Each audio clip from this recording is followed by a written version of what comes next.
So basically, in Guyana, they had an election on the 4th of September.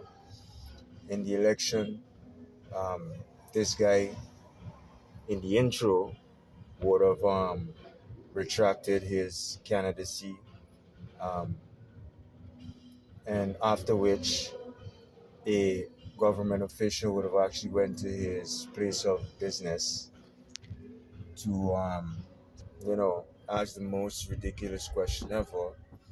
And the obvious one, I don't know, it's basically a public spectacle they're trying to make. Um, so the question was, is if it is that this person, the person in the intro, who's actually been indicted on smuggling offenses here in Guyana, along with bribing government officials, the bribery of government officials.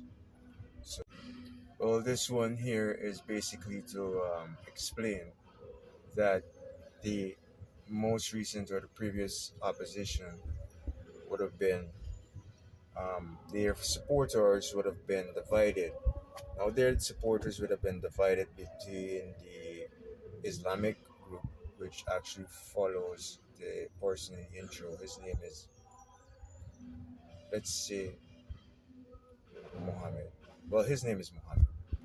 So, he his following would have been the Islamic Foundation or the Islamic community here in Guyana, along with those who think that his gifts or the gifts that he was giving would have been would or will be a more on a more permanent basis if it is that he was elected.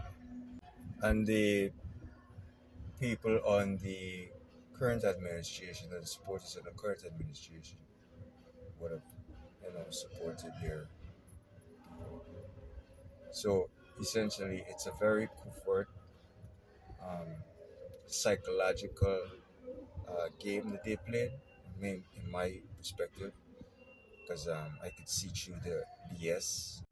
Oh, that's probably or allegedly how it is that they made their way back into a presidency.